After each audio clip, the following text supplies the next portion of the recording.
व्यापार वाणिज्य पर प्रभाव है सर। अब कल तक पता चल गया कि व्यापार वाणिज्य पर क्या प्रभाव पड़ा था। तो यहाँ व्यापार वाणिज्य पर प्रभाव, नए देशों की खोज एवं नए व्यापारिक संपर्कों ने यूरोपीय व्यापार वाणिज्य में क्रांतिकारी परिवर्तन लाए। उपनिवेशों के आर्थिक शोषण से यूरोपीय देश समृद्ध होने लगे। इस प्रगति ने यूरोपीय व्यापार को चरमोत्कर्ष तक पहुंचा दिया। फलस्वरूप मुद्रा व्यवस्था का विकास हुआ। हुंडी, ऋण पत्र आदि व्यापारिक साख का विकास हुआ। व्यापार अपने स्थानीय स्वरूप से विकसित होकर वैश्विक रूप लेने लगा।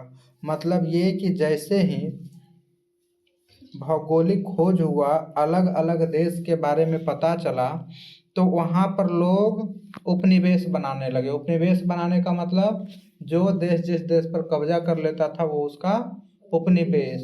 अब मतलब वो कब्जा कर लिया तो सिर्फ वही देश वहाँ व्यापार करने जाएगा और कोई दूसरा देश उसके ऑर्डर के बिना नहीं जा सकता है। नए देशों की खोज के पूर्व व्यापार मुख्य रूप से भूमध्य सागर और बाल्टिक सागर तक ही सीमित था, किंतु अब इसका स्थान अटलांटिक, हिंद तथा प्रशांत महासागरों ने लिया। फलतः पेरिस, लंदन, एम्स्टर्डम, एंटवर्प आदि शहर विश्वव्यापी व्यापार के प्रमुख केंद्र बन गए और यूरोपीय व्यापार पर इटली का एकाधिकार जाता रहा। इसके बदले में स्पेन, पुर्तगाल, हॉलैंड, इंग्लैंड तथा फ्रांस का प्रभाव बढ़ गया। मतलब ये कि जैसे ही व्यापार शुरुआती समय में जो भूमध्य सागर से होता था, सिर्फ भूमध्य सागर और बाल्टिक सागर से, अब जो व्यापार होने लगा वो अटलांटिक महासागर, हिंद महासागर, प्रशांत महासागर, इन सब में व्यापार होने लगा। जिसके बाद जहाँ जहाँ व्यापार हो रहा था वो सब क्षेत्र जैसे पेरिस, लंदन, एम्स्टर्डम, एंटवर्प, ये सब जो शहर था वो विश्वव्यापी व्यापार का केंद्र बन गया। मतलब यहाँ से विश्व के अलग अलग देशों से लोग व्यापार करने के लिए आने जाने लगे। अब इसके चलते जो यूरोपीय बाजार पर इटली का एकाधिकार था वो धीरे धीरे खत्म होने लगा। इसके बदले स्पेन, पुर्तगाल, हॉलैंड, इंग्लैंड, फ्रांस, ये सब लोग व्यापार में बहुत ज़्यादा आगे बढ़ने लगे और अपने देश का बहुत ज़्यादा विकास करने लगे इन सब व्यापारों से। कालांतर में अपने विशाल साम्राज्य को संभालने में स्पेन और पुर्तगाल इतने निमग्न हो गए कि इन्होंने अपनी साम्राज्य ही खो दिया। यूरोपीय देशों द्वारा खोजे गए नए देशों से आयातित बहुमूल्य धातुओं, विशेषकर अमेरिका से आयातित सोना तथा चांदी ने अर्थव्यवस्था के स्वरूप को बदल दिया। फलतः 80 वर्षों तक यूरोपीय अर्थव्यवस्था चांदी पर निर्भर रही। इससे मुद्रास्फीति की स्थिति उत्पन्न हो गई। बदले हुए आर्थिक स्वरूप में व्यापार की प्रधानता बनी और वर्ग संबंधों में परिवर्तन आने लगे। इसके फलस्वरूप समाज में सामंती वर्ग के बदले व्यापारी वर्ग का प्रभाव बढ़ा। अब इसके बाद क्या हुआ कि जो लोग अमेरिका पर कब्जा किए थे या अमेरिका को अपना उपनिवेश बनाए थे, अन्य देशों को वहाँ से बहुत ज़्यादा सोना चांदी निकाल कर लाने लगे। अब इतना ज़्यादा सोना चांदी आने लगा तो उस देश का अर्थव्यवस्था जहाँ से निकाल के ला रहे थे वो तो कंगाल हो रहा था, लेकिन दूसरी तरफ दूसरा देश बहुत ज़्यादा अमीर हो रहा था। अब जिसके कारण अब सामंती वर्ग, मतलब जो सामंती वर्ग था, जो विकसित अपने आप को मानता था, उसका अब धीरे धीरे प्रभाव कम होने लगा और उसके जगह प्रभाव भी कौन होने लगा? व्यापारी को बहुत ज़्यादा लाभ हो रहा था। वो बहुत जल्दी राजा बनने लगा। जो भी व्यापारी था अलग अलग क्षेत्र को ढूंढने लगा, उस क्षेत्र में जाकर अपना व्यापार करने लगा। व्यापार करते करते धीरे धीरे उस देश पर ही कब्जा कर लिया और वो और ज़्यादा धनी होता चला गया। तो ये पहला प्रभाव पड़ा था कि व्यापार और वाणिज्य, व्यापारी लोग बहुत ज़्यादा अमीर होने लगे थे। अब दूसरा प्रभाव पड़ता है औपनिवेशिक साम्राज्यों का विकास। अब जब लोग व्यापार करने लगे थे तो व्यापार में अब दिक्कत ये होने लगा था कि एक ही क्षेत्र में दो चार लोग चले जाते थे, दो चार देश के लोग चले जाते थे व्यापार करने।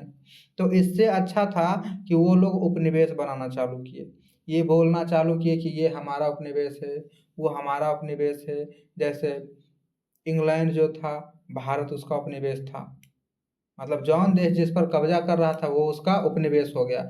उपनिवेश हो जाने के बाद ये हो जाता था कि उस पर कब्जा एक तरह से उसी का रहेगा, वो जिसको चाहेगा वही व्यापार कर सकता है, जिसको नहीं चाहेगा वो व्यापार नहीं करेगा। अब ऐसे में अलग अलग देश अपना अपना उपनिवेश खोजने लगे। उपनिवेश खोजने का मतलब जैसे इंग्लैंड भारत को खोजा, तो कोई दूसरा देश को खोजेगा।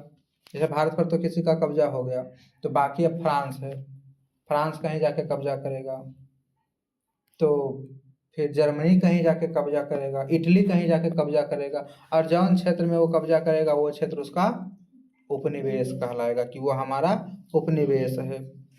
तो औपनिवेशिक साम्राज्यों का विकास, भौगोलिक खोज के उपरांत उपनिवेशों की स्थापना के रूप में साम्राज्य का बाद का विकास जारी रहा और यूरोपीय राष्ट्रों में तीव्र प्रतिस्पर्धा भी चलती रही। इसके फलस्वरूप व्यापार के माध्यम और स्वरूप में भी परिवर्तन आए। व्यक्तियों की जगह अब संगठित व्यापारिक कंपनियों ने व्यापार का संचालन आरंभ किया और इसी उद्देश्य से विशेषाधिकार तथा अन्य सुविधाएं प्राप्त करने के लिए कंपनियां प्रयत्नशील हुई। England, Holland, Sweden, Denmark, France आदि देशों में ऐसी कंपनियां स्थापित हुई। इनमें से कुछ कंपनियां व्यापारियों के द्वारा प्रायोजित थे और कुछ राज्य द्वारा। आगे अमेरिका, अफ्रीका, ऑस्ट्रेलिया तथा अन्य द्वीप समूहों में उपनिवेश एवं बस्तियां बसाई गई। प्रारंभ में पुर्तगाल और स्पेन उपनिवेश स्थापित करने में अग्रणी रहे, परंतु 16वीं सदी से के अंत तक तथा 17वीं सदी के प्रारंभ में फ्रांस भी शामिल हो गया। मतलब कि ये लोग अब दूसरे देश में, पहले तो ये व्यापारी थे, व्यापारी बन के कंपनी बनाए। जैसे उदाहरण के लिए मान लीजिए कि कोई एक व्यापारी है जो चप्पल बेचने आ रहा है, ठेला पर लेके आएगा चाहे कुछ पर, वो चप्पल बेचेगा। कुछ दिन के बाद बोलेगा इतना आना जाना क्या है, यहीं पर एक ज़मीन लेते हैं और यहीं पर कंपनी खोल देते हैं चप्पल का। उसको ज़मीन दे दिया गया, वो कंपनी खोल दिया चप्पल का। अब वो बोलेगा क्या कि अच्छा कंपनी खोल दी है चप्पल का, तो इसको देखभाल करने के लिए कुछ पुलिस वुलिस चाहिए। उसके लिए अपना देश से वो पुलिस लाएगा। पुलिस लाते लाते वो जितना दूर खोला है उसके अगल बगल का बला को भी बोलेगा कि वो ज़मीन बेच दो। कहे यहाँ चप्पल का फैक्ट्री लगल है तो अगल बगल में खेती तो होगा नहीं। अब वो सोचेगा, तो वैसे करते करते बहुत ज़्यादा ज़मीन ले लिया, वो सब में बाउंड्री मार दिया और रक्षा करने के बहाने बहुत सारा पुलिस ले आया और उस कंपनी में पुलिस, उसका हथियार, राइफल, बंदूक सारा कुछ ला के रखने लगा। अब उसके बाद वो कंपनी के जरिए धीरे धीरे जब बहुत सारे सैनिकों को ले आया तो फिर बोला कि अब तो हम कब्जा कर लेंगे, अब तो ये हमारा उपनिवेश हो गया, ये हमारा क्षेत्र हो गया। अब इसके बाद जहाँ भी वो कब्जा कर रहा था वहाँ के लोग कुछ कर नहीं सकते थे, उसको भगा नहीं सकते थे, क्योंकि उसके पास क्या है, अब सैनिक है। ये लोग जाएगा लाठी से मारने, उसके पास बंदूक है। तो इन सब कारणों से धीरे धीरे, और इसमें सबसे पहले शुरुआत में पुर्तगाल और स्पेन सबसे ज़्यादा उपनिवेश बना रहा था, लेकिन 16वीं 17वीं सदी आते फ्रांस भी इसमें शामिल हो गया। तो ये था उपनिवेशवाद। अब है वाणिज्यवाद का विकास। नए देशों की खोज तथा व्यापार के वैश्विक विस्तार के फलस्वरूप आधुनिक पूंजीवाद का जन्म हुआ। इस आर्थिक व्यवस्था में बुलियन की महत्ता बढ़ी। सोने की महत्ता ने यूरोपीय देशों को ध्यान आकृष्ट किया और अंतर्राष्ट्रीय स्तर पर सोने एवं चांदी की लूट हुई। साथ साथ इसका भंडारण भी किया जाने लगा। इन भंडारों के प्राप्ति में स्पेन अग्रणी था। अब ये सब देश क्या किए कि इन्हें लगा कि सोना चांदी ये सब तो ज़्यादा कीमती है, बस वे सब लोग अलग अलग क्षेत्र में जाकर सोना चांदी का लूट करने लगे। जिसका जो उपनिवेश था वहां से जितना सोना हो सकता था ला ला के अपना अपना देश में जमा करने लगे। फिर पता चलने लगा कि ये देश, अब उस समय प्रतिस्पर्धा लगा, पता चला कि अच्छा इंग्लैंड इतना सोना लूट के लाया है, तो स्पेन कहेगा नहीं हम और ज़्यादा सोना लूट के लाएंगे, तो पुर्तगाल कहेगा हम और ज़्यादा सोना लूट के लाएंगे। कौन कितना ज़्यादा सोना ला के रख सकता है। तो ये हुआ जिसमें अग्रणी सबसे आगे कौन था, स्पेन। फिर ईसाई धर्म एवं पश्चिमी सभ्यता का प्रसार। अब इन सब के साथ साथ वो क्या करने लगे, भौगोलिक खोज के साथ साथ वो अपने धर्म का प्रचार करने लगे। किस धर्म का, ईसाई धर्म का, क्योंकि यूरोप के लोग ज़्यादातर ईसाई धर्म को मानते हैं, तो अपने धर्म का प्रचार करने लगे। अब वो जब अपने धर्म का प्रचार करने लगते हैं, तो अपने धर्म का प्रचार करने का मतलब कि वो सारा देश में जहाँ जहाँ कब्जा किए थे उन सब क्षेत्र में अपने, जैसा कि पूर्व में उल्लिखित है कि भौगोलिक खोज ने यूरोपीय देशों की सभ्यता, संस्कृति, धर्म एवं साहित्य का प्रचार प्रसार किया। धर्म युद्धों की असफलता के कारण ईसाई धर्म का प्रचार प्रसार धीमा पड़ गया था। नए भौगोलिक खोजों ने इसे प्राण डाल दिए। ईसाई धर्म प्रचार ने अफ्रीका, एशिया तथा अमेरिका के दुर्गम स्थलों तक जाकर अपना धर्म का, यानी जहाँ दुर्गम से दुर्गम स्थान था वहाँ पर भी जाके अपना धर्म का प्रचार कर दिया।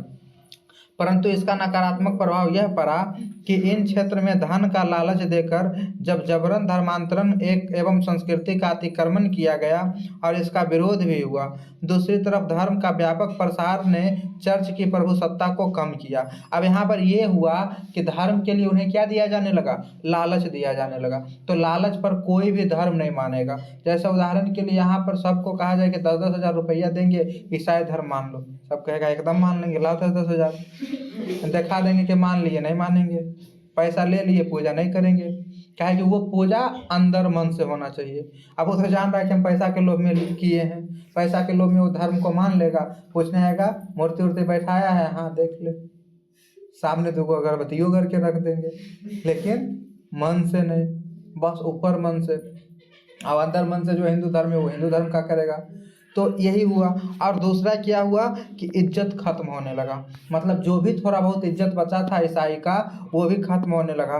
कहने का मतलब ये कि अगर किसी भी चीज़ को, कोई भी धर्म को अगर उस पर दबाव डाला जाए तो वो अपने आप धर्म को छोड़ के किस धर्म में आ जाओ, ईसाई धर्म में आ जाओ।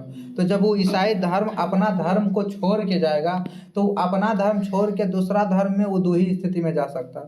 अगर उसको अपना धर्म सच में अच्छा नहीं लगे तब तो वो दूसरा धर्म में जाएगा। दूसरा क्यों, लोभ में जाएगा या डर में जाएगा। तो डर में जाएगा तो उसको मानेगा नहीं। हिंदू धर्म में अगर कहीं भी जैसे कोई जाता वैष्णो देवी घूमने, कोई और फोर्स कर रहा लेकिन थोड़ा जाना जरूरी हो, मन हो तब जो। कोई कहेगा हम अयोध्या घूमने जाएंगे।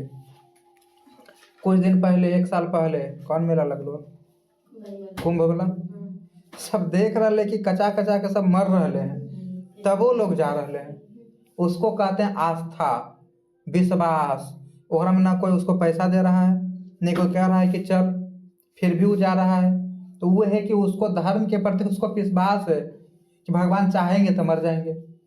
अब उसको उसमें भी लग रहा है कि मरेंगे तो भगवान में नहीं जा रहे हैं, मर जाएंगे, कोई दिक्कत नहीं है। वो उतना विश्वास था तो उतना भीड़ गया, विश्वास में गया ना, उसको कोई ले जाने वाला। अब कभी कभी कहीं पर कुछ धर्म है जिसमें चलाया जाता है इस तरह का कि लोभ दिया जाता है। लोभ देने का मतलब ये।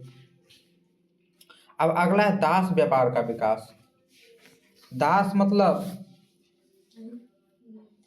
नौकर, जैसे बोला जाता भगवान के हम दास हैं, मतलब नौकर हैं। तो दास व्यापार का विकास हुआ। भौगोलिक खोजों के परिणाम स्वरूप विकसित हुए व्यापार वाणिज्य ने मानव श्रम की महत्ता ने दास व्यापार को प्रोत्साहित किया। नए अन्वेषित क्षेत्रों अमेरिका, अफ्रीका, ऑस्ट्रेलिया के मूल निवासियों को पकड़कर उन्हें यूरोप के बाजारों में बेचा जाना शुरू हुआ।